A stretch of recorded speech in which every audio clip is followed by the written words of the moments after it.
A silver Volvo XC90 sits completely motionless on a freezing mountain pass overlooking Seoul. Globally marketed as one of the safest family vehicles ever built, this luxury SUV is engineered explicitly to protect human life. Yet on the morning of December 27, 2023, its sealed cabin holds an inescapable despair. When first responders finally breach the airtight windows, they are met with the immediate and overwhelming odor of noxious gas. Resting undisturbed on the passenger seat is a single, fully expended charcoal briquette. Slumped in the driver's seat is a 48-year-old man, entirely unresponsive. Forensic investigators note an absolute absence of defensive wounds, no signs of physical struggle, and no evidence whatsoever of foul play. To prevent a grotesque media circus, paramedics do not activate their flashing sirens. Instead, a discreet, unmarked transport vehicle is quietly dispatched to carry away a man known to millions across the globe. The profound silence of this mountain road stands in stark contrast to the deafening, unyielding noise that had consumed his final 70 days.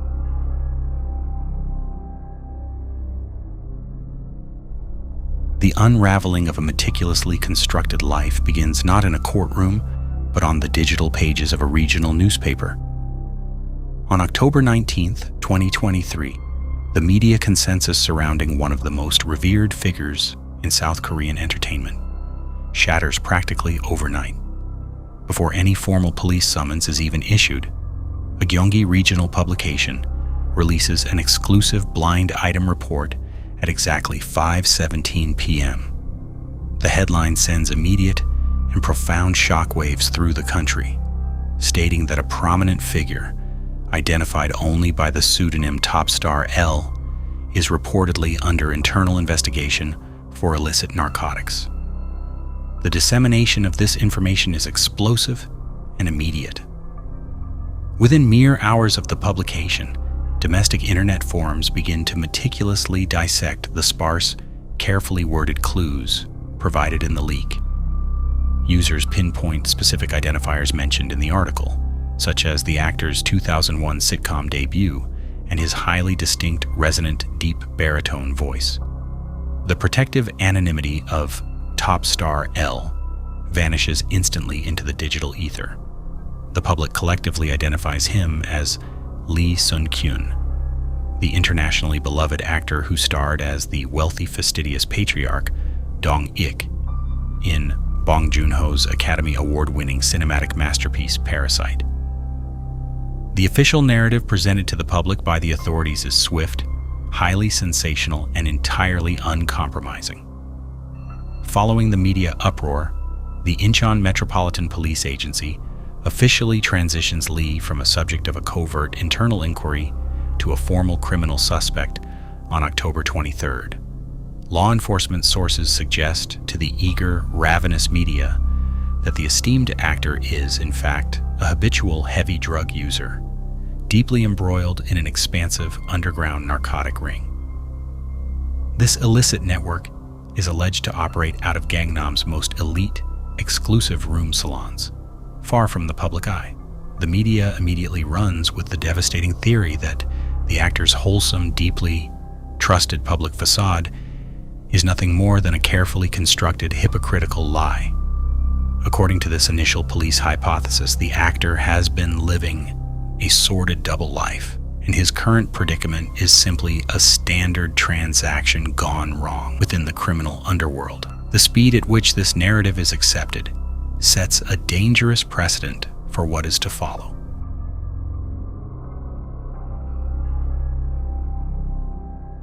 The South Korean public eagerly consumes this sensational narrative without waiting for empirical facts or judicial due process. In this country, the entertainment industry operates under strict, unforgiving parameters. Celebrities exist within a unique socio-cultural paradigm where they are not merely seen as entertainers but are elevated to the strict status of moral exemplars. The public projects an immense, uncompromising burden of absolute purity onto its stars. Any deviation from this contractually mandated perfection is met with overwhelming, swift, and visceral societal revulsion.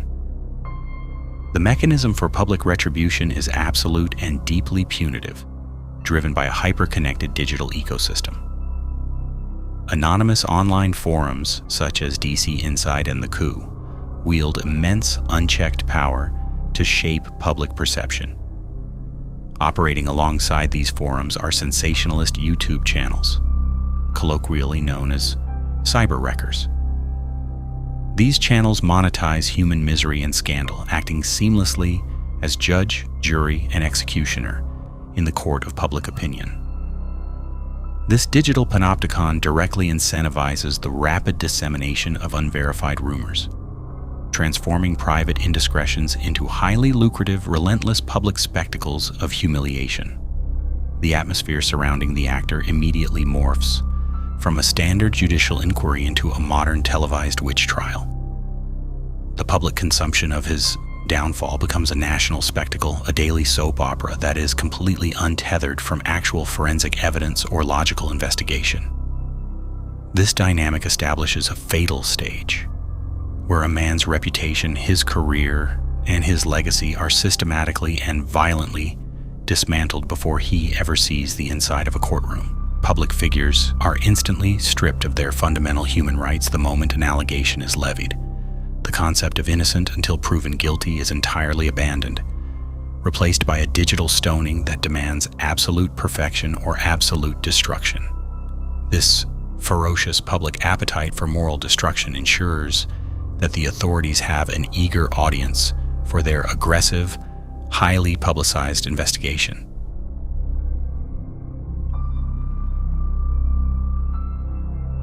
To understand the immense crushing pressure driving this specific investigation forward, one must critically examine the overarching socio-political atmosphere of Seoul in the bitter winter of 2023.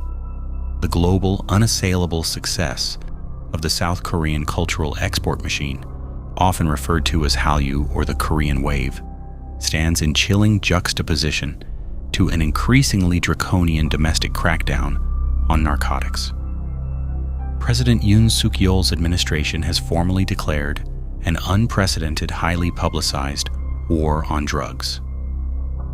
This sweeping political maneuver is explicitly designed to curb rising domestic usage, while simultaneously demonstrating a tough-on-crime stance to satisfy a deeply conservative voter base. This federal decree places extreme, top-down pressure on regional law enforcement agencies across the nation. The Incheon Metropolitan Police Agency's Narcotics Crime Investigation Unit finds itself trapped within a political pressure cooker, absolutely desperate to produce high-profile, headline-grabbing arrests that will validate the administration's aggressive, uncompromising campaign. The unit needs a marquee victory, and the entertainment industry presents a highly visible, incredibly lucrative target for public relations. The entertainment sector is simultaneously preparing for its glittering year-end drama and film awards, an environment where image is tightly controlled and moral perfection is fiercely guarded. Within this precise cultural landscape, Lee Sun-kyun is not just a famous face. He is considered a foundational cultural pillar. Locally, he is deeply cherished for his portrayal of Park Dong-hoon in the critically acclaimed and deeply emotional drama My Mister. In this specific role, he plays a stoic, deeply empathetic middle-aged man bearing the soul-crushing weight of corporate life and family obligations with quiet, unwavering dignity. The South Korean public profoundly conflates the living, breathing man with the fictional character on their screens. His signature resonant baritone voice is perceived as synonymous with warmth, stability, and middle-class reliability. To his family, including his wife, the respected actress Joon-ho, and their 2 young sons, he is a dedicated provider and a deeply loved father. This immaculate reputation, combined with the extreme political pressure on the police, makes him the ultimate prize for an ambitious law enforcement agency.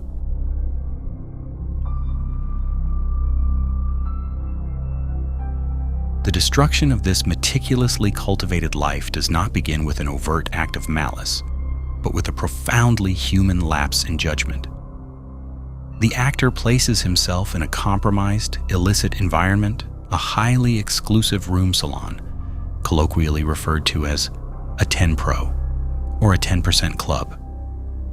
These clandestine establishments cater exclusively to Seoul's elite chaebols, powerful politicians, and wealthy celebrities, operating far outside the purview of the general public and traditional law enforcement.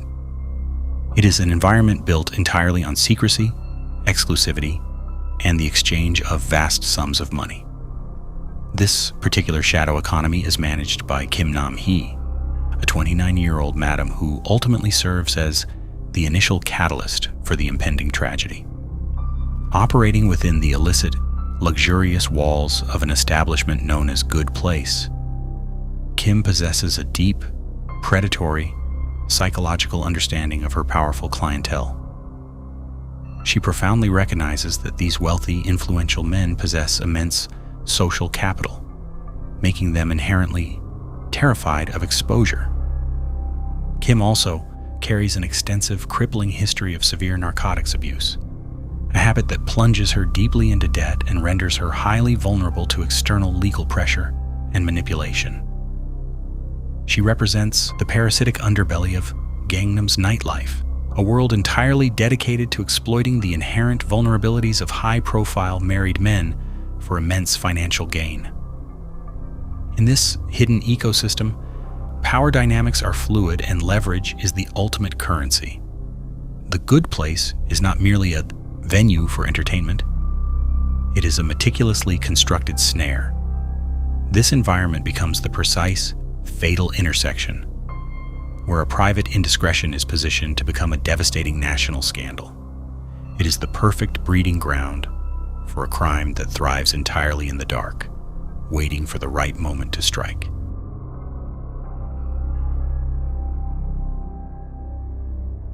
The true chronological breakdown of the case reveals a harrowing, 70-day descent from a covert extortion plot to a highly publicized, inescapable nightmare. In early September 2023, long before the public has any awareness of the situation, the inception of the extortion plot begins. Kim Nam-hee receives terrifying anonymous telegram messages from a hacker using the digital handle Nanemtin. The hacker claims to possess concrete, irrefutable evidence of Kim's illegal drug use, and crucially, her highly illicit relationship with the actor. Panicked and desperate, fully aware of the consequences of exposure, Kim immediately informs Lee of the severe blackmail threat. The psychological weight of this revelation is immense. Fearing the absolute, permanent destruction of his family and his hard-earned global career, the actor and a close associate hastily liquidate their personal assets to meet the hacker's demands. They urgently raise 300 million South Korean won, approximately 180,000 British pounds. This massive sum is handed directly over to Kim, with the explicit understanding that she will pay off the hacker and permanently resolve the devastating threat to his livelihood. However, instead of protecting him and neutralizing the danger, Kim enacts a profound betrayal. She callously embezzles the massive extortion funds, utilizing the money to feed her own severe narcotics habits and Mounting's personal debts. The threat is not resolved. It is merely ignored by the one person entrusted to handle it. The actor is left operating under the false, terrifying assumption that his life has been saved by this exorbitant payment, completely unaware that the architect of his demise is still actively plotting in the shadows, unsatisfied and preparing to strike again.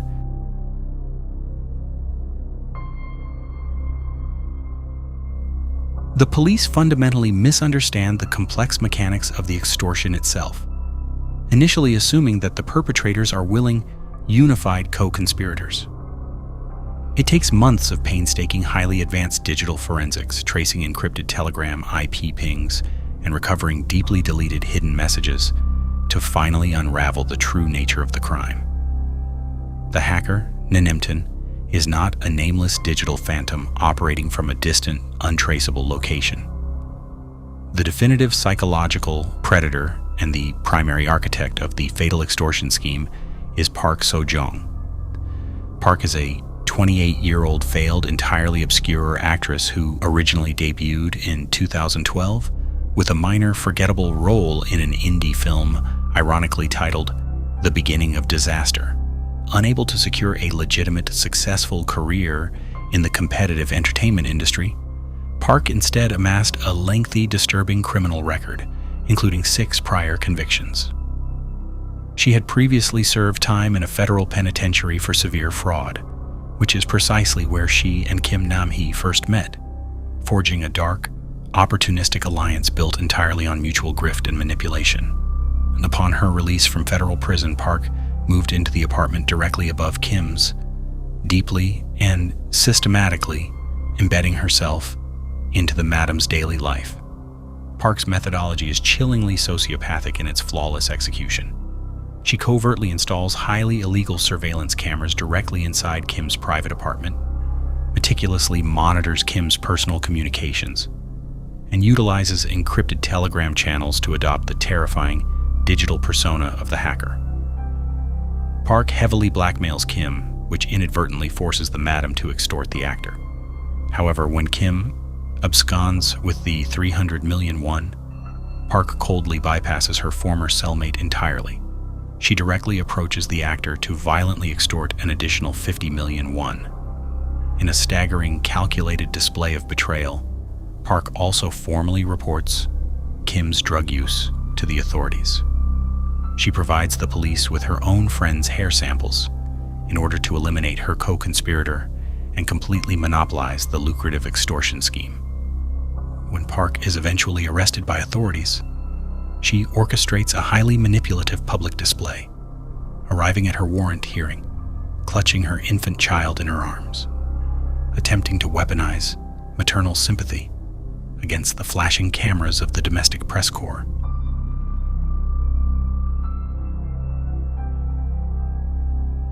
The extortionists meticulously lit the match, but the state deliberately poured the gasoline.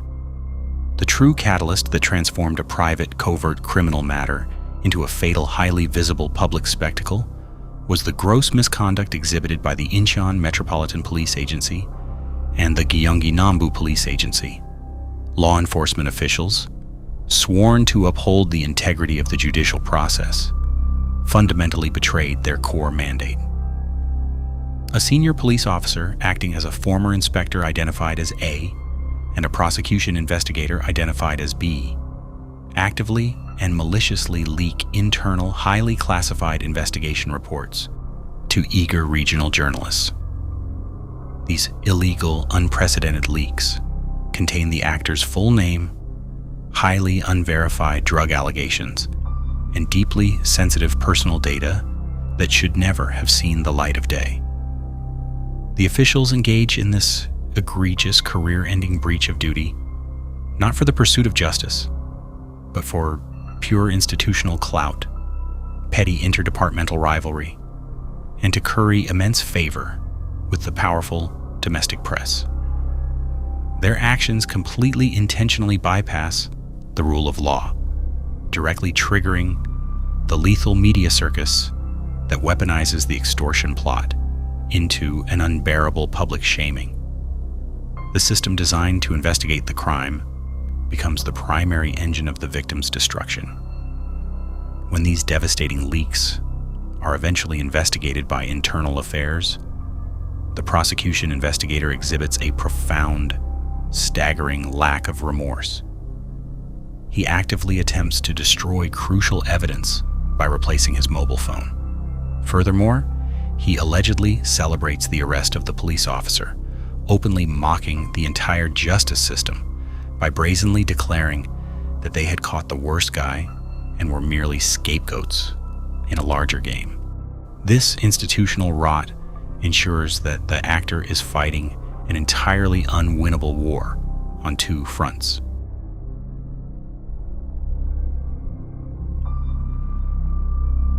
Despite the overwhelming, deafening media consensus and the aggressive police posturing, deep structural cracks in the official law enforcement narrative begin to emerge almost immediately for those willing to look closely.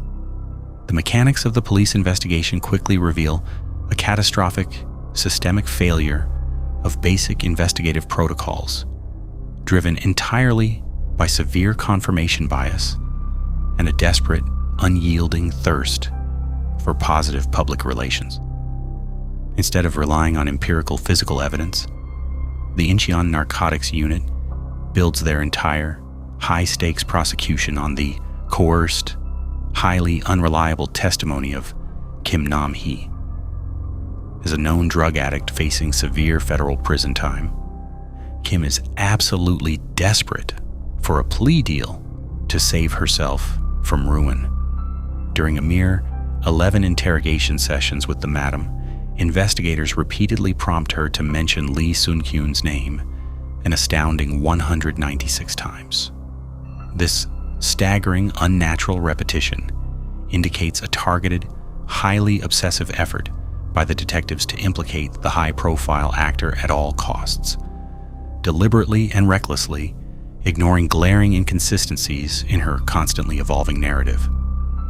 The physical evidence, however, stubbornly refuses to align with the police's explosive, headline-grabbing claims.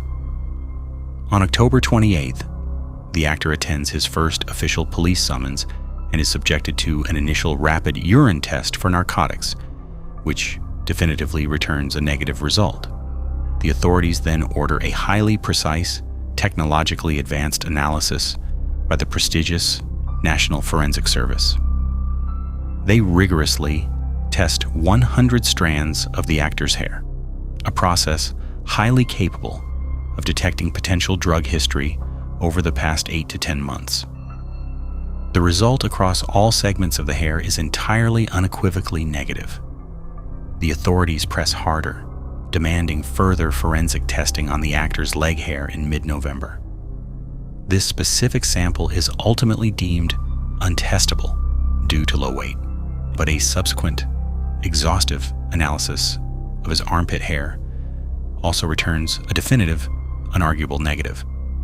4 separate highly advanced forensic tests prove definitively that the actor has not consumed narcotics in the nearly 10 months prior to the investigation.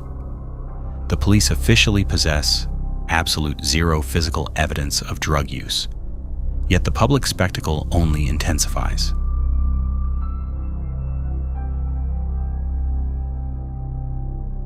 Faced with a total collapse of their empirical evidence, the police pivot sharply. Instead of adjusting their investigation based on scientific fact, law enforcement aggressively escalates their psychological warfare against the suspect. Despite his legal team formally and repeatedly submitting requests for a private underground entrance due to his rapidly deteriorating mental and emotional state, the police deliberately force the actor to walk the photo line 3 separate times. The photo line is a uniquely Korean, highly punitive prosecutorial tool. It is a literal taped square on the ground outside the police station where a suspect is physically forced to stand, completely exposed before hundreds of flashing cameras and screaming, aggressive reporters. It is an extra-legal, unsanctioned mechanism explicitly designed to induce extreme psychological trauma, force absolute public submission, and trigger a permanent societal excommunication long before a trial even begins. During his second summons on November 5th, the actor faces this gauntlet again. During the subsequent interrogation, he testifies on the official record that he was deceived by Kim Nam-hee, stating clearly that she tricked him into taking something without his knowledge that it was an illegal drug. He continues to vehemently deny any intentional or habitual narcotics use, but his desperate words are entirely lost in the chaotic, blinding frenzy of the flashing bulbs. On December 23rd, at exactly 10 a.m., the actor arrives for his third and final, profoundly grueling police summons. Once again, he is paraded into the glaring public photo line. The interrogation that follows lasts an agonizing, unrelenting 19 hours, finally concluding at 5 a.m. the following morning on Christmas Eve. He is exhaustingly questioned simultaneously on the baseless drug allegations and his own formal, desperate criminal complaint of extortion against Kim and the unknown hacker. The state apparatus systematically grinds him down, utilizing sleep deprivation and public humiliation as substitutes for actual evidence.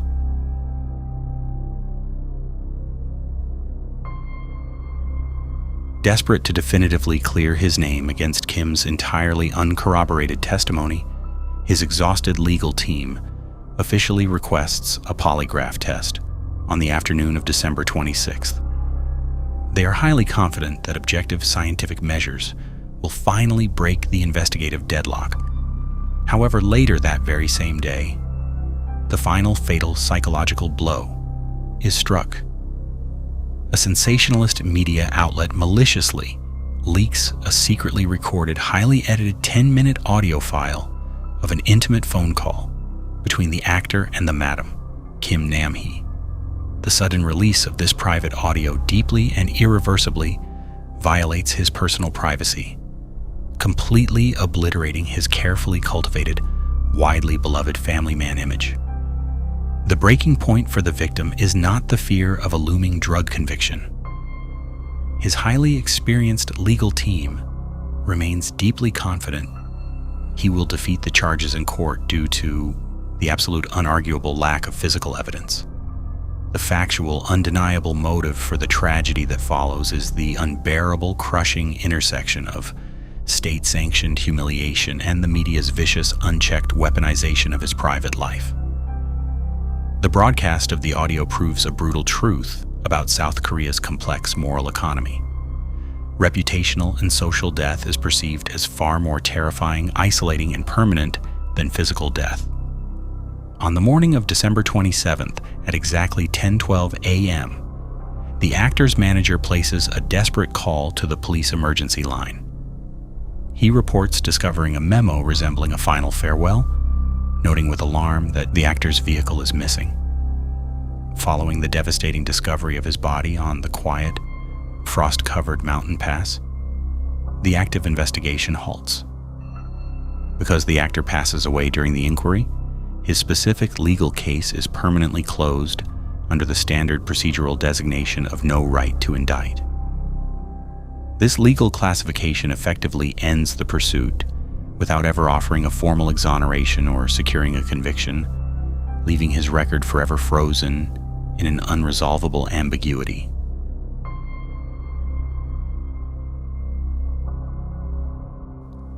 Though the primary target is gone, the legal hammer eventually falls heavily on his tormentors in the ensuing months. In December 2024, the Incheon District Court hands down initial sentences to the extortionists, which are immediately appealed by both sides. During the appellate process, the court delivers a significantly harsher verdict, severely excoriating the defendants for ruthlessly exploiting their victims' trust and intentionally utilizing the rabid media environment to induce sheer terror. The hacker, Park So-jong, is sentenced to 6 years and 6 months in federal prison. The Madam Kim Nam-hee receives 5 years and 6 months behind bars. The institutional leakers face severe justice as well. The former senior police inspector is fired in absolute disgrace, permanently losing his administrative lawsuit to regain his position in August 2025. By June 2026, prosecutors formally request a 3-year prison sentence for both the former police officer and the prosecution investigator, marking a rare, historic instance of state actors facing prison time for press leaks. The violent erasure of the actor triggers a seismic, unprecedented reckoning within South Korean society. Oscar-winning director Bong Joon-ho, alongside a massive coalition of industry leaders, forms the Cultural Artists Solidarity Conference, demanding absolute accountability from both law enforcement and the press. They draft and aggressively lobby for the Lee Sun-kyun prevention law, seeking to strictly enforce statutes that expressly forbid leaking unproven allegations to the media.